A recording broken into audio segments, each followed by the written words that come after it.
Hello and welcome back to our game of Werewolf the Apocalypse. We're starting here with Chapter 2, Logging. Ooh, ominous music picks up. So, the day after. The next morning was full of sunshine and birdsong. I could smell the heat of the afternoon building, those long honey-like hours in late June when the earth isn't tired of its own warmth yet, but it was crisp and pleasant now. I got up. I sat on my bed for a moment, letting my feet dangle from it. And because we're balanced, it says, I wasn't sure how I felt. The weight of the previous day had coiled up somewhere in my chest, and it felt like a tiny merry-go-round gaining speed. And there was the dream.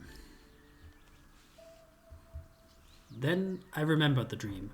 The clearing, the animals in the night sky, waiting for me. I took a shower, ate something without really paying attention, and went out. And Anya joined you. So, Anya, where are we going? Summer morning. We were halfway through the forest when I realized we were walking towards the logging site.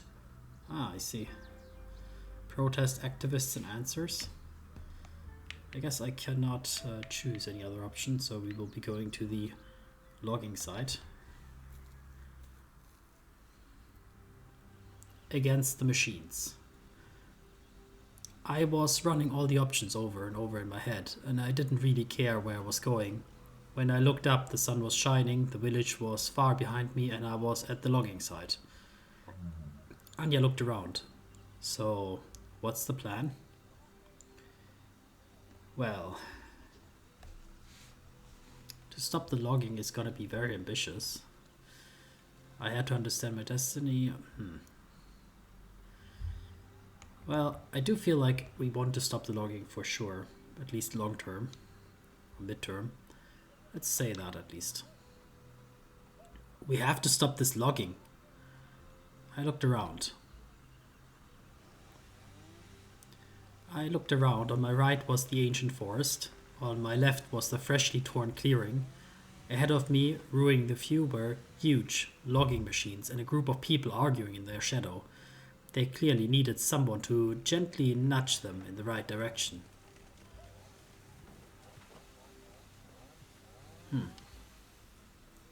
Well, I guess we will look at the machines.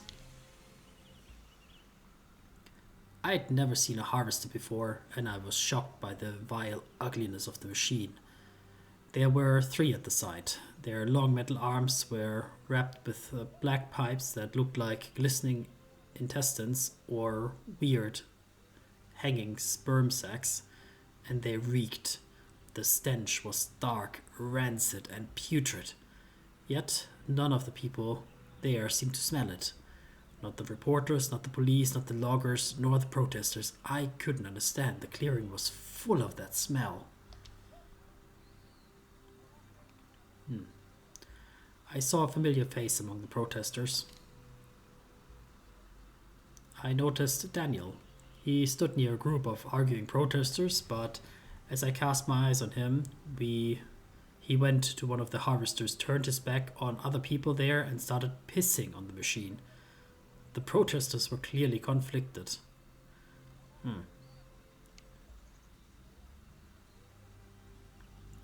Well, am I like that full of myself that I would say like they need my advice? I mean, I'm brave, I'm inspiring. Analytical a little bit. And with Daniel we were very friendly, as we found out last time.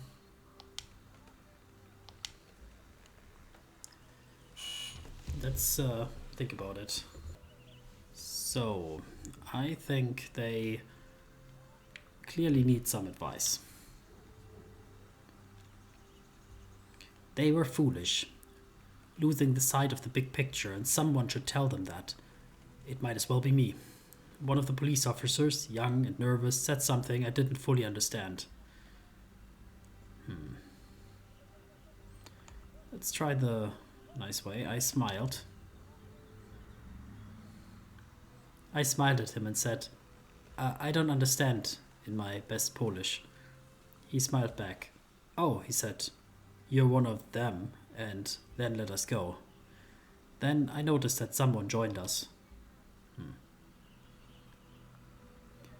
I noticed that someone used the commotion to sneak in with us past the police, a girl with the disheveled, bleached out hair. Don't worry, she patted the officer on the arm.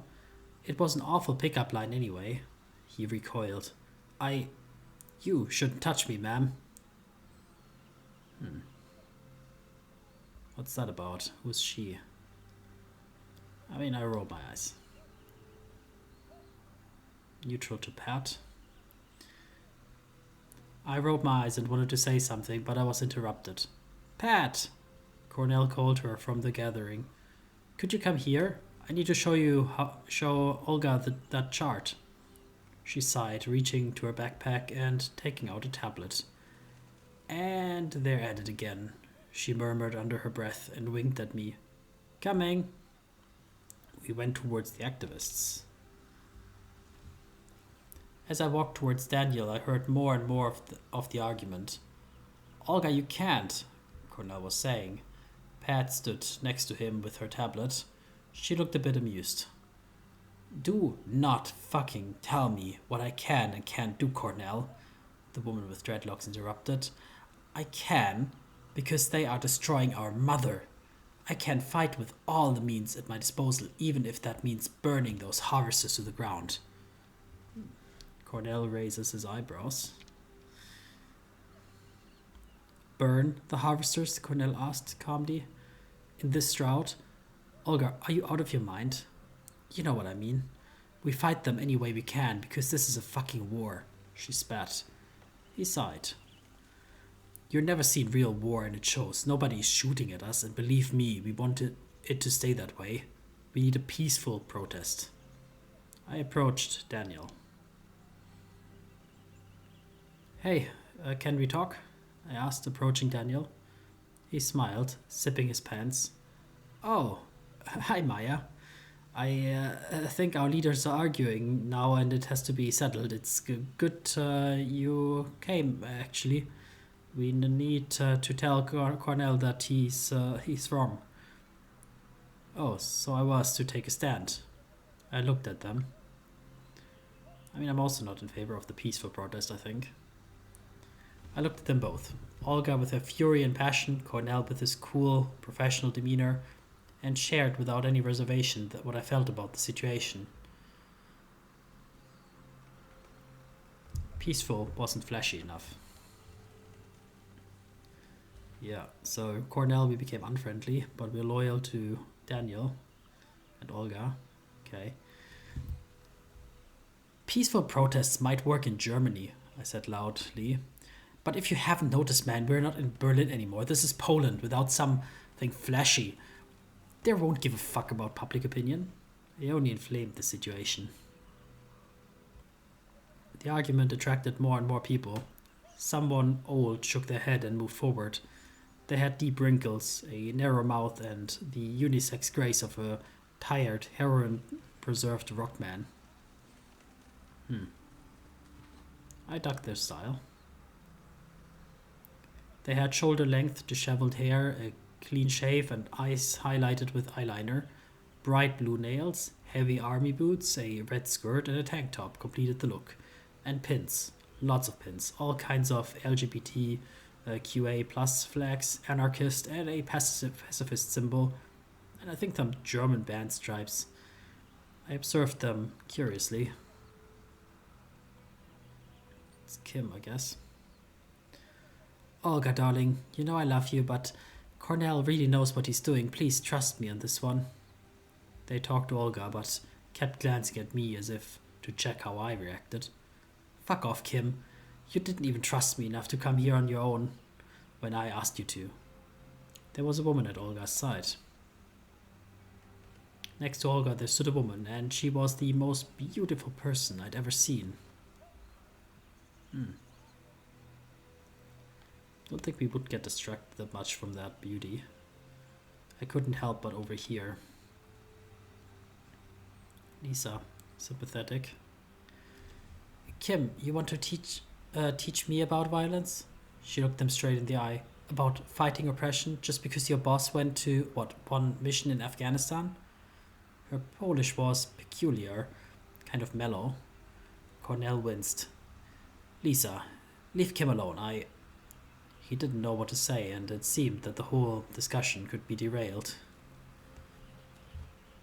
I think let's involve ourselves here. It's also interesting that Anya probably doesn't speak any Polish and she's in the middle of this conversation somehow. I didn't let that happen.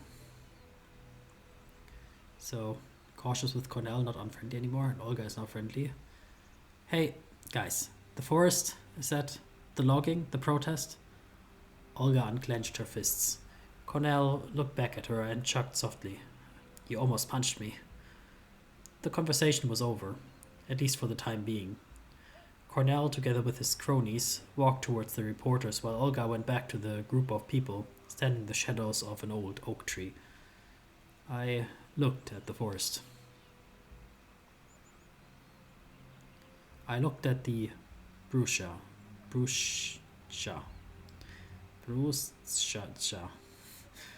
Okay. The clearing full of felled trees was like a gaping, bleeding wound in the chest of a friend. My resolve strengthened. I came here to stop the logging, and after seeing what I'd seen, my resolve only strengthened. Yes, just like Olga said, Anya nodded. Excited. What they are doing is unforgivable, and we have to fight. I looked at one group. I looked at the other. They're dividing themselves. They should stick together. The logging site, the harvesters were dripping with black oil, and the forest stood tall, serene, and full of golden light. It looked like it could protect itself. And then I looked at the felled trees, dead, limp, helpless. So escalating or going for diplomacy? Well, I think in this situation we are coming through with a little bit more rage, I guess. So unfortunately we'll have to join Olga in this, and Cornell be damned.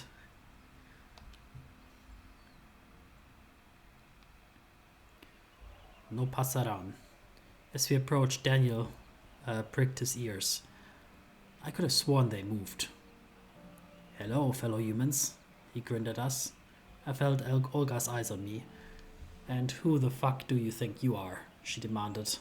She stood there with her arms wrapped around the waist of another woman. It was Lisa. She winked at me and mouthed, "It's okay." I mean, I don't like being treated like that. And who the fuck are you? I felt anger rising in my chest. How dare she talk to me like that? Olga looked at me like I'd passed a test. I could use your anger.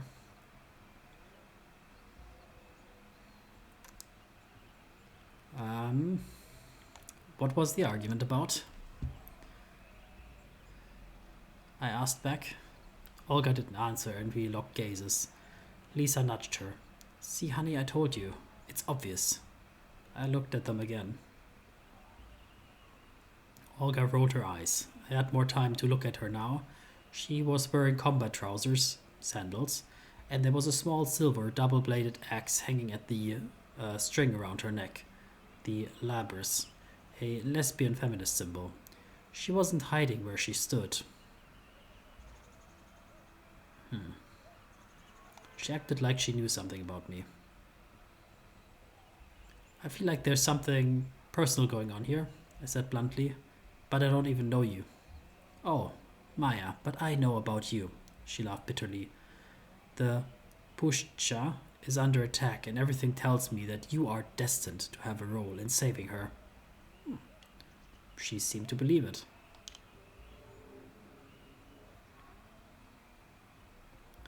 I looked at her, skeptical, but he seemed to believe it. I guess it should be she seemed to believe it. Olga is loyal now. The question is, she looked at me and she paused. Will you do it? Before I could answer, there was a commotion, a change of mood. Olga stiffened and looked over my head. The police were coming. The police were coming our way.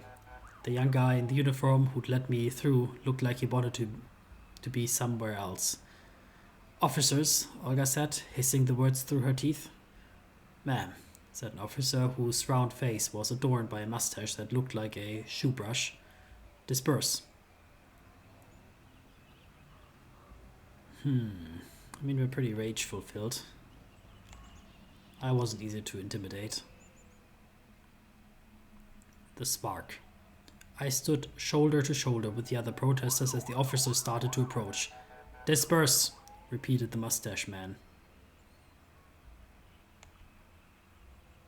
I'll stand my ground. When I stood there between the cops and the protesters, I realized that there were more of us than them. The activists started to back down. Suddenly, my head was surprisingly clear. I grabbed the megaphone. I grabbed the megaphone from the hands of a startled teenager and jumped on a tree stump. Hey! I shouted. The amplified sounds stopped everyone in their tracks. Remember what this is all about. I turned to the protesters. Are you going to stand here and let them push you away? I asked. For a split second, I was surprised how clear my voice was. The cops were weak. They do not respect the land. They do not respect the forest. They do not respect us, I continued. They think they are the masters here. They are not. They are just weak, vulnerable humans. They think their badges and weapons will protect them. I got carried away. They will not. Look at them. Just look at them. Sweating like pigs, unable to take their uniforms off even when it's too hot. They blindly follow orders. They are as stupid as their machines. And that was when they maced me. Ugh. My vision tunneled, and I noticed that the cops only advanced after they maced me. I might have underestimated how high on adrenaline the crowd was. For a moment there was silence, and then the protesters charged at the cops. And then all hell broke loose. I heard harsh, menacing voices. I heard screams. I heard people running towards one another. The police crashing into the protesters. Some of them fought back, some turned and ran, and some sat down on the ground, only to be dragged away. I was blinded. Someone suddenly grabbed me from behind. I tried to free myself, but couldn't. I looked down at the hands that held me. Don't do anything rash, said Olga, dragging me away. You've done enough for today. I hoped it was a praise.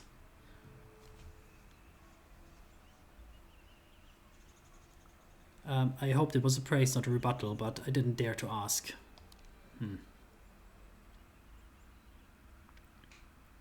The ugly truth. I have no idea how I ended up on the way back to the village. My eyes were red, I had a runny nose, and my throat hurt from the screaming. In the whole commotion, I lost Anya from my sight. I was alone. Or so I thought.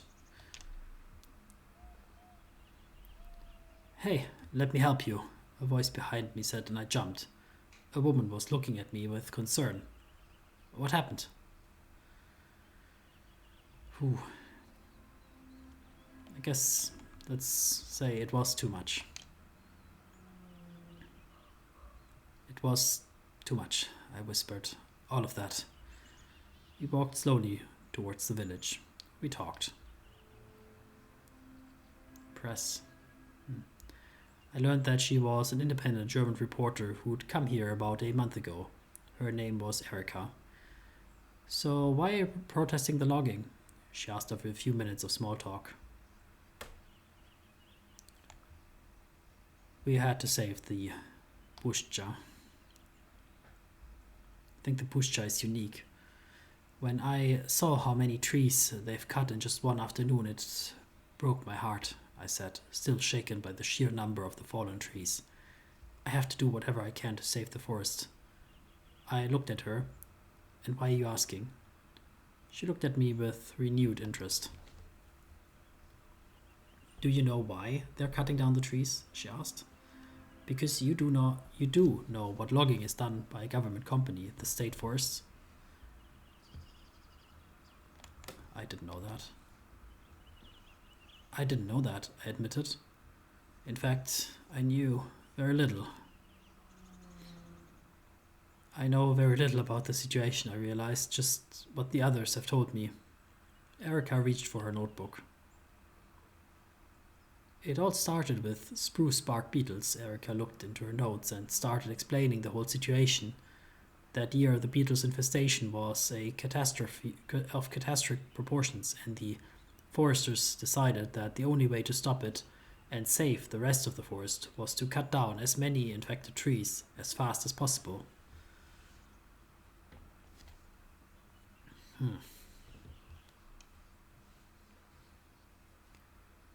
Was cutting down the trees necessary?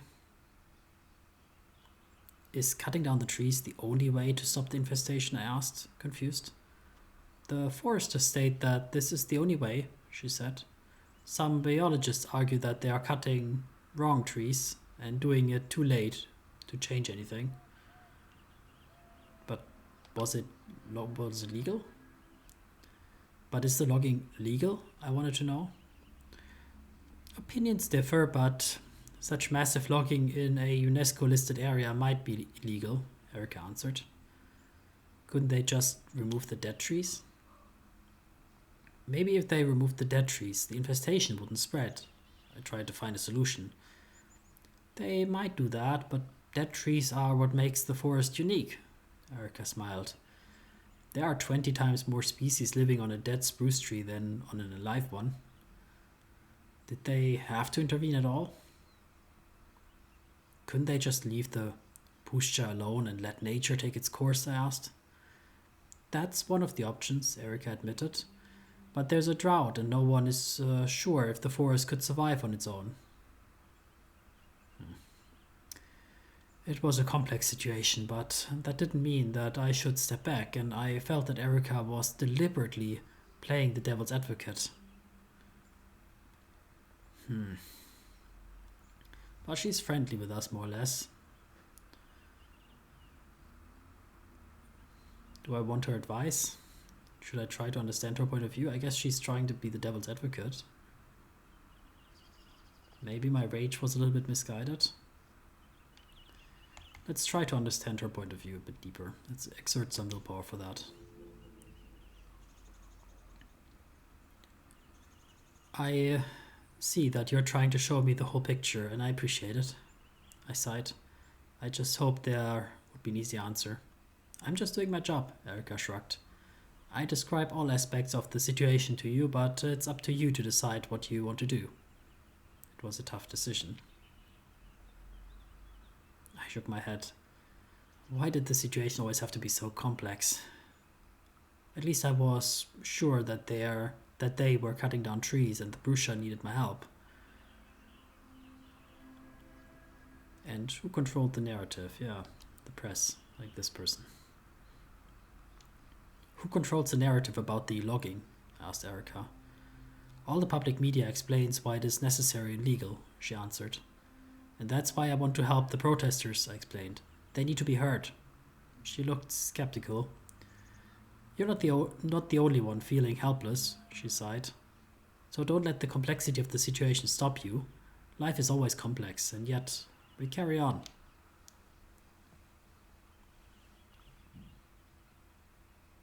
I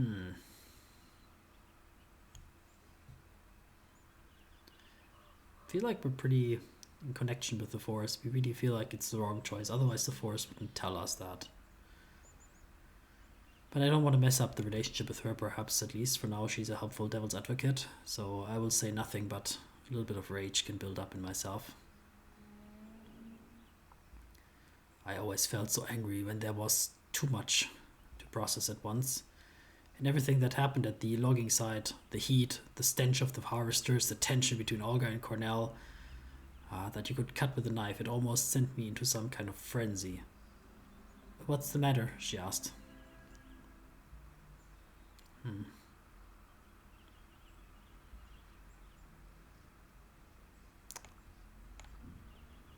I mean, in any case, we're going to be vulnerable towards her. So telling her about anger, yeah. I told her about my anger. I am so fucking angry at what I saw. I took a deep breath. Then I remembered what Olga had told me. All that mystical stuff. And they said that I'm destined to save the day. I shook my head. It's a lot to take in. And there was that foul smell back there. She looked at me with a weird expression. What smell? She asked. How come she didn't smell it? You didn't smell it? The harvest just reeked of something like meat that's been rotting in acid, only worse. I couldn't even find the words to describe it, but the memory of the foulness still clung to the back of my throat, swimming in my sinuses. Because she's friendly. I know what you're talking about, she answered slowly. But I don't think everybody can smell it. I looked at her and raised my eyebrow, questioningly. So she's pretending to not smell it, or what? You learn in your own time if you stay here long enough, she said, clearly wanting to drop the topic. What does she mean? What do you mean? I asked, getting irritated. I just told you, you'll learn in time. Or not at all, which would frankly be better. Anyway, I gotta run. As I watched her leave, I thought that whatever was my destiny had surely manifested itself that day. I guess I'd made some progress.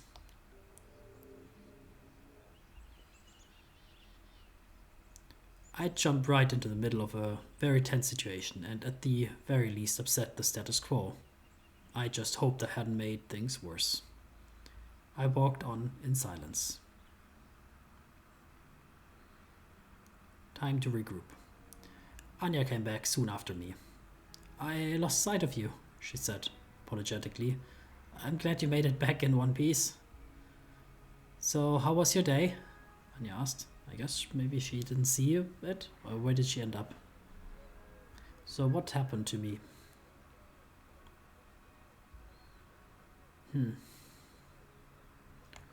I incited some violence. I think I might have incited some violence, I admitted. I was just trying to lift their spirits. You should be more careful with your words, Anya frowned. There wasn't enough time to be careful, I protested. And I got maced.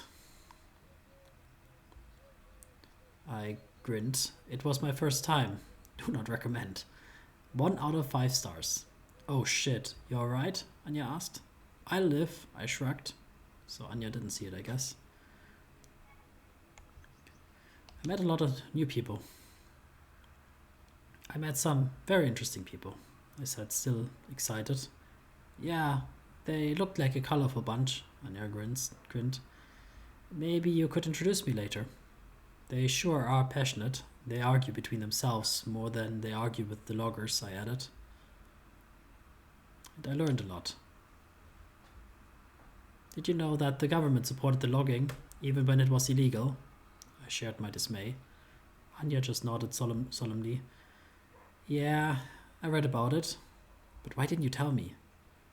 Well, you have a lot going on, she shrugged. It's not very satisfying. It was all I wanted to share. I shrugged.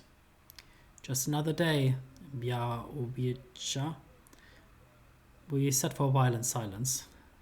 You know there's more to see here than Białowice, Anya said from over her travel guide. Bogoczelce, Budy, Teremieskie, Czerwonka. There's something interesting in every village. An open-air museum, some kind of folk university, the bison. Maybe you'd like to see something more than the logging? Maybe the two of us are drifting a little bit apart. Feels like she has some different focus.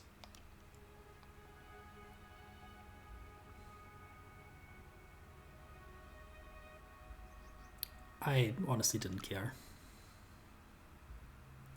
Frankly, sightseeing is not why I came here, I said. Right now, the most important thing we should care about is the logging. And how's the search for your roots going? Anya couldn't stay silent for long. Do I want to continue to be good friends with her? I mean, she's a good person maybe to talk to, who reflects back some of my thoughts, maybe in a more calm way. So maybe she has a use for me, but it's hard to say if I can trust her, because she has different perspectives, I guess. Let's test the waters. I shared what I'd learned, but if she doesn't give me satisfying action, I think the friendship here might not be for long. She's loyal now. They say that I'm sort of the chosen one, I said. They kept telling me that there's some cryptic destiny I have to fulfill. Wow. Anya looked impressed. Honestly, I'm not sure what to think, but if you need something, just let me know. I was tired. That doesn't sound so genuine. A reaction. I just sat there looking through the window. The day been full on, and I was exhausted. I didn't notice when I fell asleep. Oh, another dream. I can do anything. It's quiet now, yet I know, deep down inside, that something isn't right. I keep walking. I'm walking through the forest to the logging site. It's getting dark. The light seeps away as though there are millions of tiny punch holes in the sky through which I can escape, and then the darkness starts to pour in.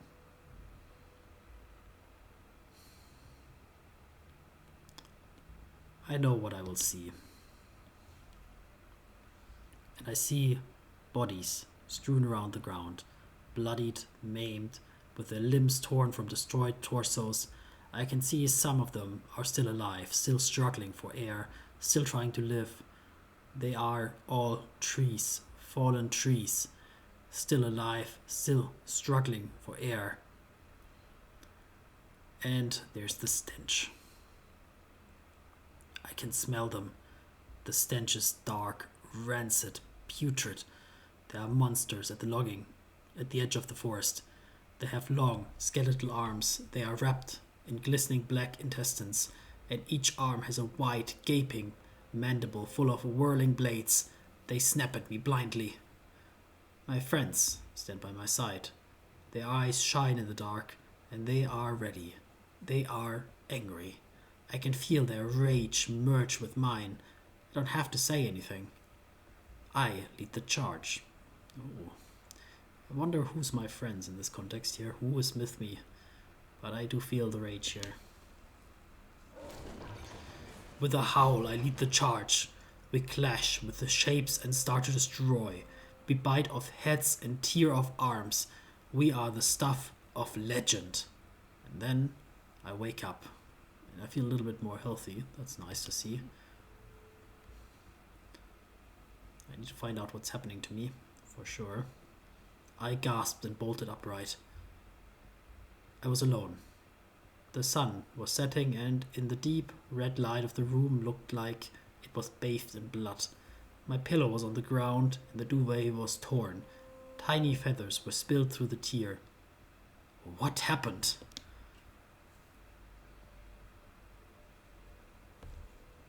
And it seems like we are discovering a little bit our destiny.